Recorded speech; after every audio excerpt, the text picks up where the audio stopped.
ইসলাম বেরা, এটা হলো ব্যবসা সেন্টার মসজিদ, চট্টগ্রাম ইপিজেডের অভ্যন্তরে অবস্থিত, জনবহুল একটি এলাকায় অবস্থিত। এটি সেন্টার মসজিদ। মাগরিব নামাজ আদায় করলাম আলহামদুলিল্লাহ।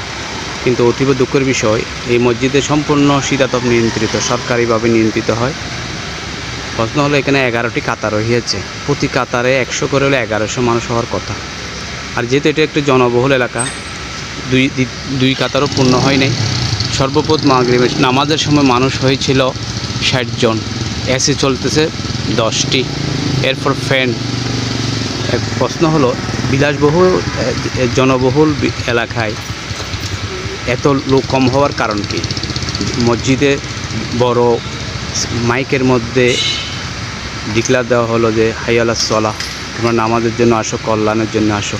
কিন্তু প্রশ্ন হলো, 6:30টায় ছুটি হলো, এরপরেই নামাজ কায়েম 6:45-এ। কিন্তু প্রশ্ন হলো, মানুষ মসজিদমুখী হচ্ছে না কেন? আমি মনে করি, ব্যক্তিগতভাবে মনে করি, আলেমরা যদি নবীজির চরিত্রে যদি গুণান্বিত হয়, নবীর আদর্শে যদি আদর্শিত হয়, তাহলে মসজিদ ভরপুর হবে। তাহলে আমরা আমাদের ইসলাম ধর্মের প্রচার প্রসার, মানুষের মসজিদে আসার উদ্দেশ্যটা সফল হবে।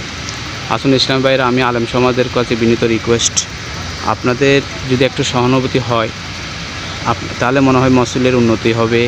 এখন মসজিদ, এত সুন্দর মসজিদ, কিন্তু লোক সমাগম কম হওয়ার পেছনে আলেমদের ভূমিকা আমি মনে করি একটু অবহেলা রয়েছে মনে হয়।